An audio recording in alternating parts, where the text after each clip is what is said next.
Hello everyone, welcome to the YouTube channel of Statesman Academy Chandigarh. My self Ankit Mahajan. आज हम discuss करेंगे CSIR net life science का unit 3 का सबसे important part, that is the transcription. So transcription का मतलब ये था, that is formation of RNA molecule. Formation of RNA molecule, कोई भी RNA मॉलिक्यूल जिसको फॉर्म किया जाए, that is form by the process of transcription. RNA कोई भी हो, चाहे mRNA है, चाहे rRNA है, tRNA, gRNA, snRNA, siRNA, snORNA, miRNA, T6RNA, XistRNA, gamma RNA, mRPRNA etcetera. आप किसी भी RNA की बात करो, किसी भी RNA की फॉर्मेशन को आप रिप्रेजेंट करोगे bye the process of transcription. Now transcription के लिए जो मेनली एंजाइम रेस्पॉन्सिबल है, that is the RNA polymerase. RNA polymerase just like the replication, जैसे रेप्लिकेशन के लिए DNA पॉलीमरेज एंजाइम रेस्पॉन्सिबल है, RNA फॉर्मेशन के लिए RNA पॉलीमरेज एंजाइम रेस्पॉन्सिबल है। जैसे रेप्लिकेशन में टेम्पलेट की डायरेक्शन 3' टुवर्ड्स 5' होती है, यहाँ पे जो ट्रांसक्रिप्शन में डायरेक्शन ऑफ टेम्पलेट है, direction of template that is again 3' towards 5', but direction of transcription का मतलब ये था, कोई भी RNA फॉर्म किया जाएगा, वो फॉर्म किया जाएगा 5' towards 3' में। मतलब सबसे पहले RNA का 5' एंड फॉर्म किया जाएगा, लास्ट में 3' एंड फॉर्म किया जाएगा। नेक्स्ट, जो हमारे पास RNA पॉलीमरेज है, RNA पॉलीमरेज हमारे पास डिफरेंट कैटेगरीज के होते हैं। कुछ RNA polymerase template dependent manner में काम करेंगे, कुछ RNA polymerase template independent manner में काम करेंगे। जो टेम्पलेट डिपेंडेंट मैनर में काम करेंगे उनमें फर्दर 2 कैटेगरीज हैं। कुछ RNA पॉलीमरेज यूज करेंगे DNA as a template, uses DNA as a template, कुछ यूज करेंगे RNA एज अ टेम्पलेट। जो वो RNA पॉलीमरेज जो DNA को एज अ टेम्पलेट यूज करे, those RNA polymerases are known as DNA dependent RNA polymerases.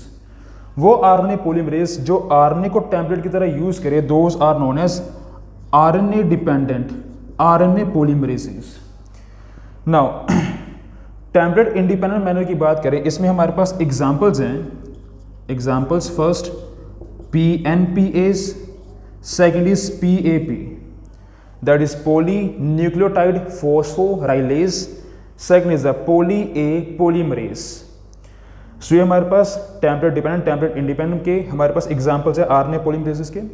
Now अगर किसी enzyme के बारे में गिवन है, सपोज कोई XYZ एंजाइम है और उसके बारे में गिवन है कि XYZ enzyme is an RNA polymerase, तो बाय डिफॉल्ट आपको ये मान के चलना है कि that is a DNA dependent RNA polymerase. मतलब this enzyme is simply known as RNA polymerase.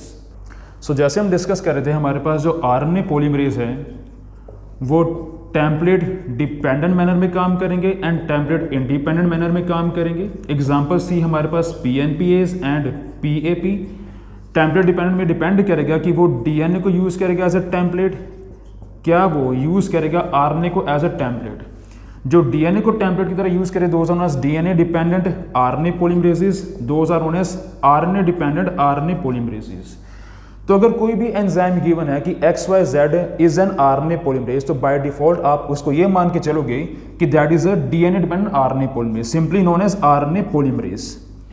Now RNA dependent RNA polymerases की आपको एग्जांपल मिलती है, that is known as RNA replicases. So जो RNA रेप्लिकेसेस एंजाइम्स हैं, ये आपको मोस्टली वायरसेस में मिलते हैं। ये उन वायरसेस में मोस्टली आपको ज़्यादा मिलेंगे जिन वायरस का जेनेटिक मटेरियल, खुद का जो genetic material that is RNA। सो ये एंजाइम्स क्या करेंगे, सपोज ये हमारे पास होस्ट सेल है, होस्ट सेल को किसी वायरस ने इन्फेक्शन कॉज की, तो वायरस क्या करेगा, अपना RNA इंजेक्ट करेगा होस्ट सेल के अंदर। नाउ इसके साथ ही RNA रेप्लिकेसेस भी इंजेक्ट किए जाएंगे होस्ट सेल के अंदर। RNA रेप्लिकेसेस जो वायरस का RNA है, RNA replicases are specific for viral RNA। वो वायरल RNA का नंबर इंक्रीज करेंगे, वो होस्ट के RNA का नंबर इंक्रीज नहीं करते। सो वो होस्ट RNA का नंबर इंक्रीज नहीं करते। So RNA replicases are mostly found in viruses and those are very specific for the viral genome, viral RNA genome, not for the host RNA. Now template independent की बात करें तो हमारे पास दो examples हैं PNPase and PAP, मतलब इनको template की जरूरत नहीं है। नाउ पहले टेम्पलेट डिपेंडेंस इंडिपेंडेंस का मतलब देखते हैं। सपोज हमारे पास ये डीएनए मॉलिक्यूल है, it is a double strand DNA. So suppose हमारे पास यहाँ पे सीक्वेंसेस थे AGCTGACC, कुछ भी हाइपोथेटिकल सीक्वेंस था, तो अगर यहाँ पे ये सीक्वेंस है इसका कॉम्प्लीमेंट्री यहाँ पे आ जाएगा, that is TCGACTG and G। Now जो ट्रांसक्रिप्शन है, ट्रांसक्रिप्शन हमेशा एक पर्टिकुलर पॉइंट पे स्टार्ट की जाएगी, that is represented by the +1 sign, and एक पर्टिकुलर पॉइंट पे एंड की जाएगी, that is represented by +n sign. तो हाइपोथेटिकली सपोज करते हैं यहाँ पे +1 साइन था, इट मीन्स यहाँ से ट्रांसक्रिप्शन को स्टार्ट किया जाएगा, एंड यहाँ पे ट्रांसक्रिप्शन टर्मिनेशन साइट थी, तो यहाँ पे ट्रांसक्रिप्शन को एंड किया जाएगा। नाउ यहाँ पे आरएनए पॉलीमरेज रेस्पॉन्सिबल है, एंड नॉर्मली आरएनए पॉलीमरेज कौन सा टेम्पलेट यूज करता है, वो डीएनए को टेम्पलेट यूज करता है। तो ये डीएनए दोनों में से किसी एक स्ट्रैंड को टेम्पलेट की तरह यूज किया जाएगा। तो सपोज इस स्ट्रैंड को वो टेम्पलेट की तरह यूज कर रहा था, तो टेम्पलेट का मतलब ये था इसके कॉम्प्लीमेंट्री सीक्वेंसेस यहाँ पे आ जाएंगे। This is the template strand. Now template के कॉम्प्लीमेंट्री सीक्वेंस यहाँ पे आएंगे। 3 प्राइम पे कॉम्प्लीमेंट्री पहले 5 प्राइम एंड फॉर्म किया गया, बाद में 3 प्राइम एंड को फॉर्म किया जाएगा। तो यही मतलब था ट्रांसक्रिप्शन का। Transcription that is formation of RNA, सबसे पहले 5 प्राइम एंड को फॉर्म किया जाएगा, लास्ट में 3 प्राइम एंड को फॉर्म किया जाएगा। तो अगर यहाँ पे T है तो T कॉम्प्लीमेंट्री आरएनए में आपको A मिलेगा, C कॉम्प्लीमेंट्री G मिलेगा, देन G कॉम्प्लीमेंट्री C मिलेगा, A कॉम्प्लीमेंट्री U मिलेगा, C complementary G, T complementary A, G complementary C and G complementary C। तो ये हमारे पास आरएनए फॉर्म हो चुका है, that is a transcript form हो चुका था। नाउ अगर आप ध्यान से देखो तो आपको क्या मिलेगा, जो ये स्ट्रैंड है, जो आरएनए का पार्ट है, वो डीएनए के नॉन टेम्पलेट, जो टेम्पलेट को यूज नहीं किया गया था, उसके रिगार्डिंग सेम है, सेम सीक्वेंस है, except T is replaced by U। तो चेक करते हैं, A है, G C, T की जगह पे यहाँ पे U आ गया, then GACC, then GACC। It means जो हमारे पास ट्रांसक्रिप्ट फॉर्म किया गया, जो हमारे पास ट्रांसक्रिप्ट फॉर्म किया गया, उसका सीक्वेंस सेम मिलेगा, same sequence with respect to the non template strand, जिसको टेम्पलेट यूज नहीं किया गया था। और जो नॉन टेम्पलेट स्ट्रैंड है, इसको हम डिफाइन करते हैं, it is also known as sense strand और coding strand. That means RNA is having same sequence with respect to the sense or coding strand, and RNA is having complementary sequences with respect to template strand। तो template की complementary form किया गया, जब template की complementary form किया जाएगा तो same sequences मिलेंगे जो सेंस और कोडिंग स्ट्रैंड में थे। नाउ अब ये था टेम्पलेट डिपेंडेंस मैनर में, ये मतलब था टेम्पलेट को डिपेंड करके, टेम्पलेट के बेसिस पे हमने आरएनए को फॉर्म किया। अब कुछ आरएनए पॉलीमरेज़ है जो टेम्पलेट इंडिपेंडेंट मैनर में काम करेंगे, उनको कोई फर्क नहीं पड़ता वहां पर टेम्पलेट है या नहीं है, वो आरएनए में कोई भी मॉलिक्यूल को ऐड कर देंगे। अगर PAP काम करेगा तो सिर्फ ये A मॉलिक्यूल को ऐड करेगा, मल्टीपल A को ऐड किया जाएगा। और अगर PNPase है तो PNPase रैंडमली किसी भी न्यूक्लियोटाइड को ऐड कर देगा आरएनए के अंदर। नाउ सो हम ट्रांसक्रिप्शन की बात करें, सपोज हमारे पास ये डीएनए टेम्पलेट है, मोस्ट कॉमनली आपको डबल स्ट्रैंड डीएनए मिलेगी as a template in case of prokaryotes as well as in case of eukaryotes. So अगर ये हमारे पास डबल स्ट्रैंड डीएनए है तो डिपेंड करेगा हम कौन से टेम्पलेट को यूज कर रहे हैं। टेम्पलेट ये भी स्ट्रैंड यूज हो सकता है या टेम्पलेट ये भी स्ट्रैंड यूज हो सकता है, बट एक टाइम पे दोनों में से कोई एक टेम्पलेट यूज किया जाएगा। ठीक है, अगर आप इस स्ट्रैंड को यूज कर रहे हो एज अ टेम्पलेट तो आपको यहां पे शो करना होगा टेम्पलेट की डायरेक्शन हमेशा 3 प्राइम टुवर्ड्स 5 प्राइम होनी चाहिए, एंड यहां पे ट्रांसक्रिप्शन स्टार्ट साइट होगी, यहां पे ट्रांसक्रिप्शन टर्मिनेशन साइट होगी। ठीक है, नाउ अगर यही केस आप यहां पे रिप्रेजेंट करो कि इस केस में यहां पे टेम्पलेट नहीं है, टेम्पलेट इसको यूज किया गया, तो यहां पे transcription start site that is +1, transcription termination site that is +n को शो किया जाएगा। अगर ये टेम्पलेट यूज किया गया तो आरएनए पॉलीमरेज यहां बाइंड किया डबल स्ट्रैंड डीएनए के ऊपर, और आरएनए पॉलीमरेज की जो डायरेक्शन होगी दैट इज इस डायरेक्शन में मूव करेगा, तो टेम्पलेट 3 प्राइम टुवर्ड्स 5 प्राइम को यूज करेगा, एंड आरएनए जो फॉर्म करेगा, जो आरएनए फॉर्म होगा वो 5 प्राइम टुवर्ड्स 3 प्राइम को फॉर्म किया जाएगा, क्योंकि 3 प्राइम की कॉम्प्लीमेंट्री हमेशा 5 प्राइम आएगा एंड 5 प्राइम कॉम्प्लीमेंट्री हमेशा 3 प्राइम आएगा। सेम अगर टेम्पलेट ये यूज किया गया तो आरएनए पॉलीमरेज की डायरेक्शन इस डायरेक्शन में होगी। नाउ सो हमने डिस्कस किया हमारे पास जो आरएनए पॉलीमरेज हैं वो आरएनए फॉर्म करेगा। सो अगर हमारे पास ये डीएनए है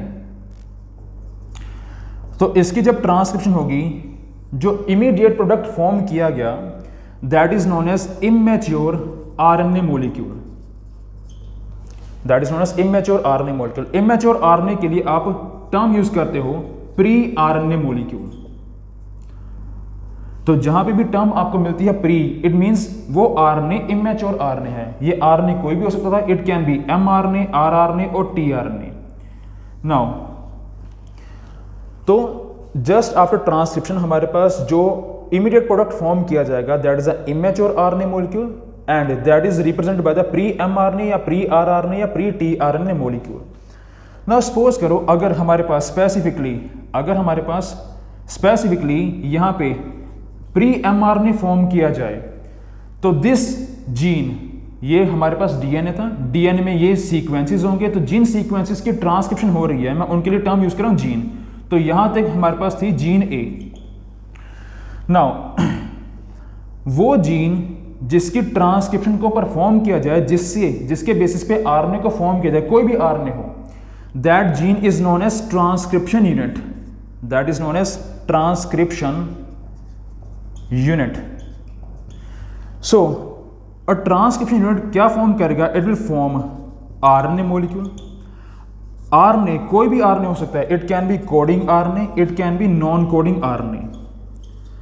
कोडिंग आरएनए की एग्जांपल होती है एमआरएनए, बाकी rest RNA comes in the category of non coding. For example rRNA, tRNA, gRNA etcetera, rest all are non coding RNA.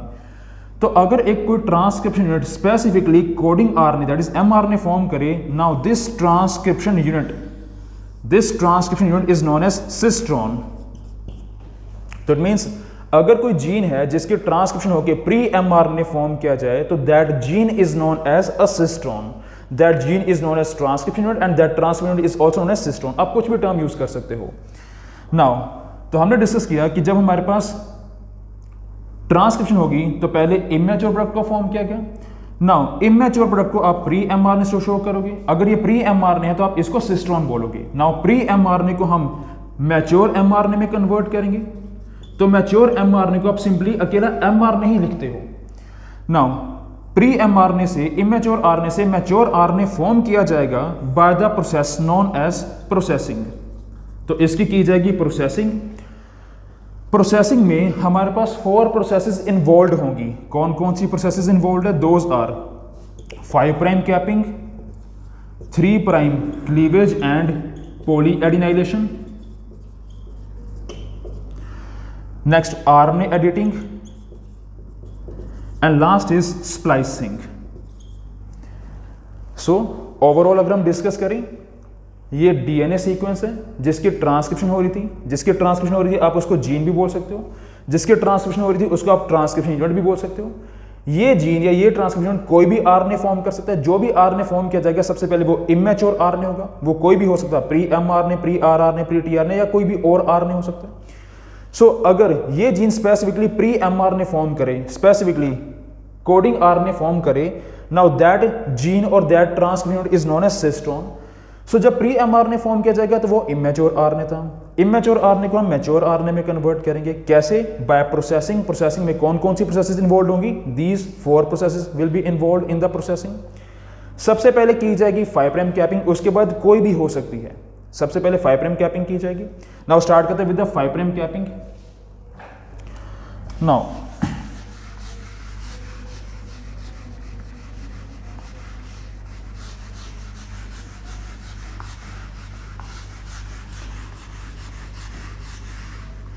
तो 5 प्राइम कैपिंग का मतलब ये था कि हमारे पास जो एमआरएनए फॉर्म किया गया, प्री एमआरएनए फॉर्म किया गया, उसके 5 प्राइम पे एक कैप को फॉर्म किया जाएगा। मैं कैप को सर्कल से रिप्रेजेंट कर रहा हूं। जो 5 प्राइम कैपिंग प्रोसेस है, 5 प्राइम कैपिंग प्रोसेस है, इट इज अ को ट्रांसक्रिप्शनल प्रोसेस। को ट्रांसक्रिप्शन का मतलब ये था कि अभी ट्रांसक्रिप्शन कंप्लीट नहीं होगी, साथ ही ये प्रोसेस को स्टार्ट कर दिया जाएगा। सो आप एक टर्म पढ़ते हो जब आरएनए पॉलीमरेज किसी भी जीन की ट्रांसक्रिप्शन करता है तो ट्रांसक्रिप्शन करने के लिए उस जीन के प्रमोटर के ऊपर बाइंड करता है, प्रमोटर के ऊपर बाइंड करेगा, फिर ट्रांसक्रिप्शन स्टार्ट साइड से वो ट्रांसक्रिप्शन को स्टार्ट करता है। जो आरएनए पॉलीमरेज है जब वो प्रमोटर पे बाइंड किया तो उसके आगे मोस्टली जो प्रमोटर होता है, प्रमोटर अगर ये कोई जीन है जिसकी ट्रांसक्रिप्शन होनी है, अगर मैं यहाँ पे +1 sign and +n sign show कर रहा हूं तो इसके बीच के जो सीक्वेंसेस हैं these are known as downstream sequences. इससे पहले वाले जो सीक्वेंसेस है those are known as upstream sequences. इसके बाद वाले sequences are also known as downstream sequences.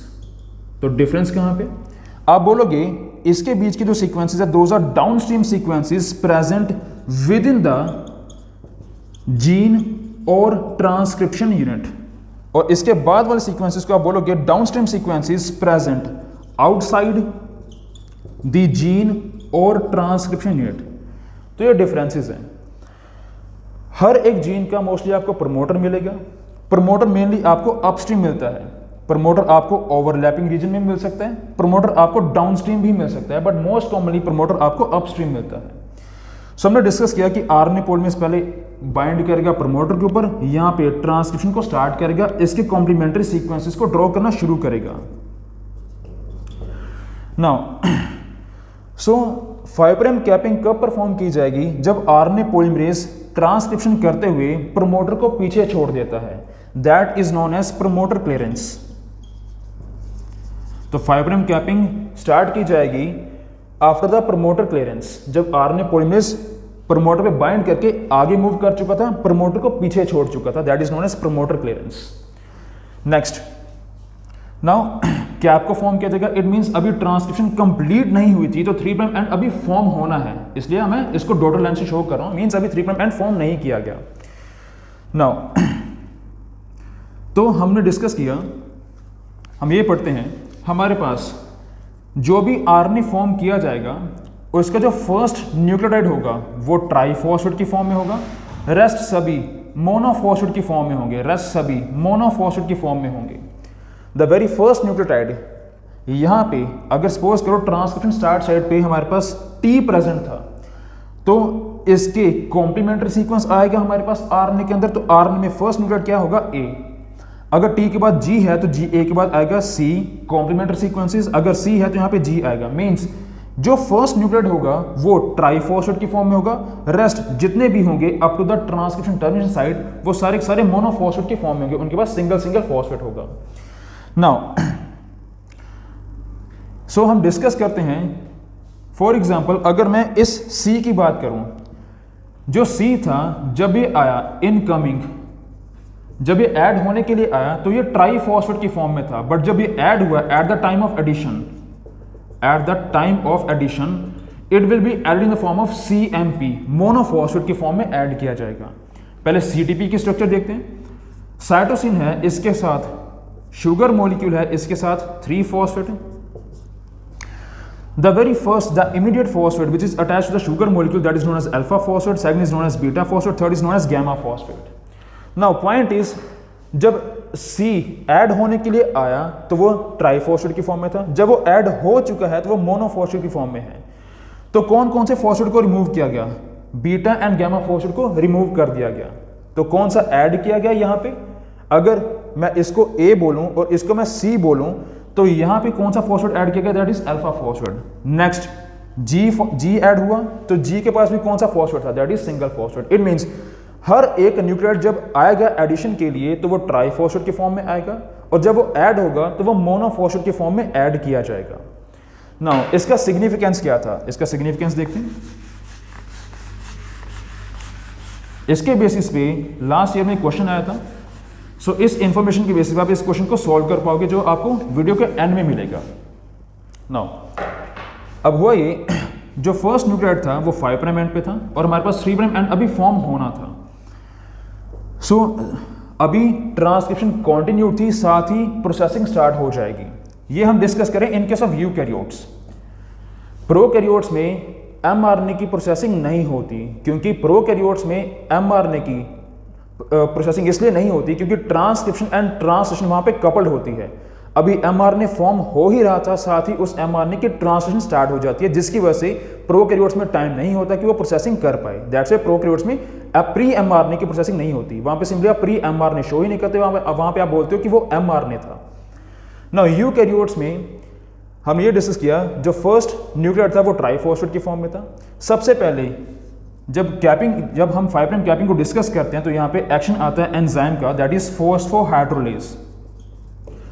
फॉस्फोहाइड्रोलेज क्या करेगा, एक टर्मिनल फॉस्फेट को रिलीज कर देगा, और हमें पता है the first phosphate attached is known as alpha phosphate, second one is the beta phosphate, third is the gamma phosphate. तो फॉस्फोहाइड्रोलेज ने गैमा फॉस्फेट को रिलीज कर दिया, तो मैं यहाँ पे लिख रहा हूँ फॉस्फेट गैमा को रिलीज कर चुके हैं।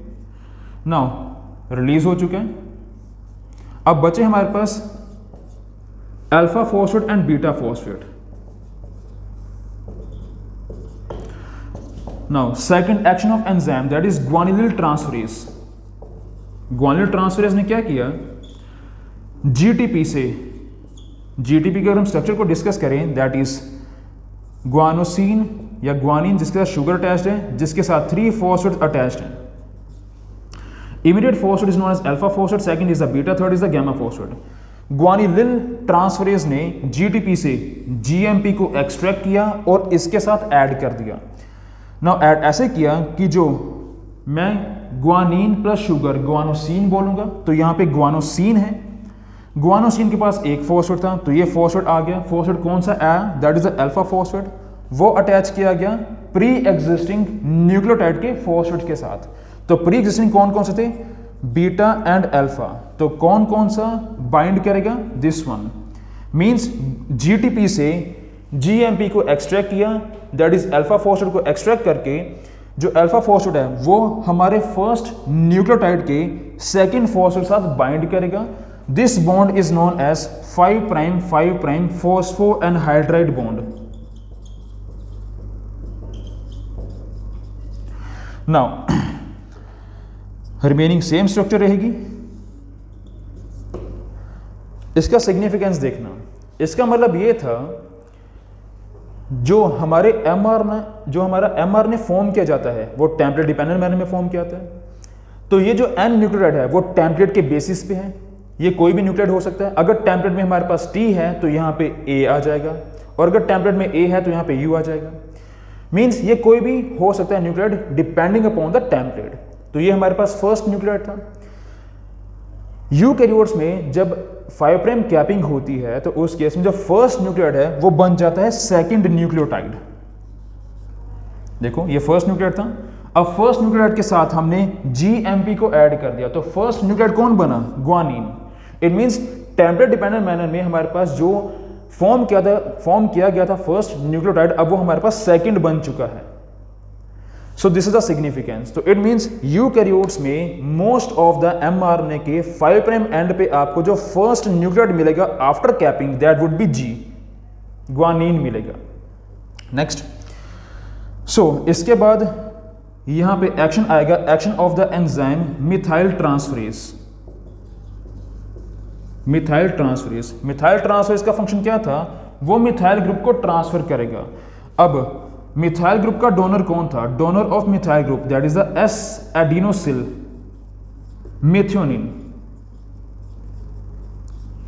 S adenosyl methionine which is formed by the ATP plus methionine amino acid.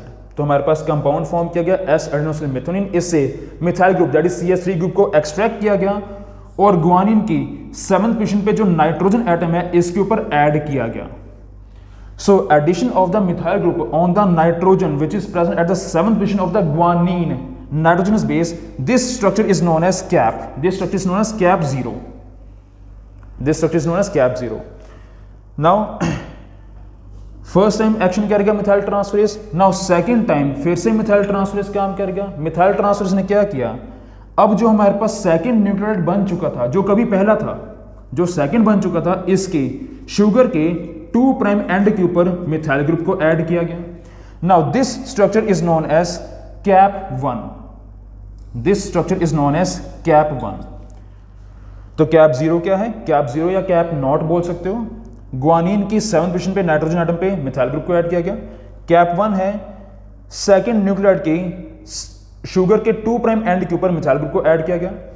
Now कुछ केसेस में आपको कैप 2 स्ट्रक्चर भी मिलती है। कैप 2 स्ट्रक्चर क्या है? Again action of the enzyme methyl transferase, वो फिर से क्या करेगा, जो नेक्स्ट न्यूक्लियोटाइड है इसके 2 प्राइम एंड के ऊपर मिथाइल ग्रुप को ऐड करेगा, that is known as cap 2 structure. So most of the eukaryotes में कैप 0 या कैप नॉट स्ट्रक्चर आपको मिलेगी ही मिलेगी।